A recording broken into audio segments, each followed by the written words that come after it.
রাত নামলেই ভারতের এক ছোট্ট পাহাড়ি গ্রামে শুরু হয় এক অদ্ভুত রহস্য। এখানে নাকি পাখিরা নিজেরাই মৃত্যুর দিকে উড়ে আসে। জায়গাটির নাম জাটিঙ্গা।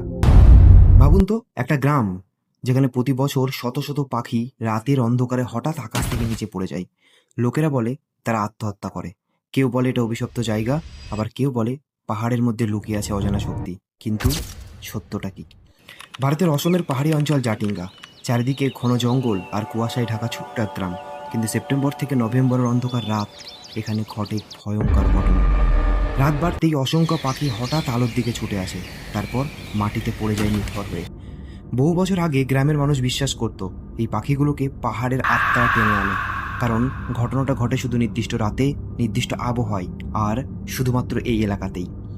সবচেয়ে ভয়ের বিষয় হলো পাখিগুলো পালানোর চেষ্টা পর্যন্ত করে না, যেন কোনো অদৃশ্য শক্তি তাদের নিয়ন্ত্রণ করছে। কিন্তু বিজ্ঞানীরা পরে চমকে দেওয়া তথ্য দেন। তাদের মতে ঘন কুয়াশা, প্রবল বাতাস আর অন্ধকারে পাখিরা দিশেহারা হয়ে যায়, আর যখন গ্রামের আলো দেখতে পাই তখন সেই আলোর দিকেই দ্রুত উড়ে আসে। কিন্তু প্রশ্ন থেকেই যায়, কেন এই ঘটনা পৃথিবীর আর কোথাও এত রহস্যময়ভাবে দেখা যায় না? আজও জাটিঙ্গার রাত নামলে মানুষ আকাশের দিকে তাকিয়ে থাকে, কারণ কেউ জানে না পরের মুহূর্তে অন্ধকার ভেদ করে কোন পাখিটা মৃত্যুর দিকে উড়ে আসবে।